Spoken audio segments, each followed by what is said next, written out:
Je crois que ce congrès, c'est certainement un des plus importants, un congrès majeur dans notre département, au regard donc de ce que j'exposais, à savoir l'actualité qui touche nos collectivités.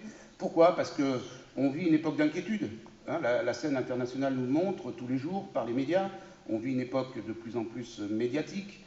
Il y a le chômage qui n'arrive pas à se résorber et qui mine à quelque part l'ambiance collective, hein, et crée parfois des polémiques, des dissensions entre nous. Donc c'est normal, c'est le débat démocratique.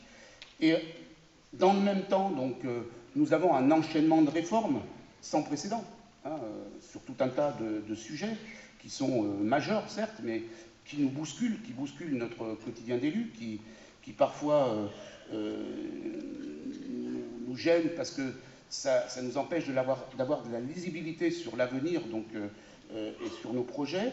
Et puis un contexte que vous connaissez tous, budgétaire, complexe, qui vient, à contrario des points précédents, là aussi nous contraindre à un effort qui est nécessaire, puisque les collectivités ont été appelées aussi à participer à l'effort collectif de la nation. Aujourd'hui, on est embarqué dans des aventures qui sont lourdes à porter, en même temps qui sont passionnantes, parce que peut-être qu'au regard de la société, c'est en ce sens-là qu'il faut aller, à savoir redonner à nos communes un sens, redonner du contenu à leur mission par la voie de l'intercommunalité, par exemple. Mais si je fais la liste des sujets qui sont aujourd'hui les nôtres dans nos communes, la loi NOTRe, dont on a tous entendu parler, qui va maintenant prendre sa place, hein, dans la vie quotidienne, la loi ALUR,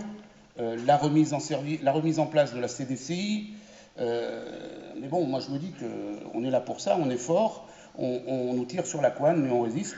Je crois que, en même temps, même si c'est beaucoup de turbulences, à un moment donné, et c'est là que finalement on est sur une quadrature du cercle, comme on dit, d'un point de vue budgétaire, même si tout cela tombe à un moment donné, où nos budgets sont en difficulté, enfin, sont plus en difficulté par le fait que les dotations ont baissé, et que donc ça nous inquiète sur notre capacité à pouvoir continuer à investir, car on ne peut pas générer que du fonctionnement. Il faut aussi, vous le savez tous, les collectivités représentent 75% de la commande publique, donc il est essentiel que nous puissions garder une capacité à investir suffisante, de manière à ce que l'économie locale puisse continuer à fonctionner.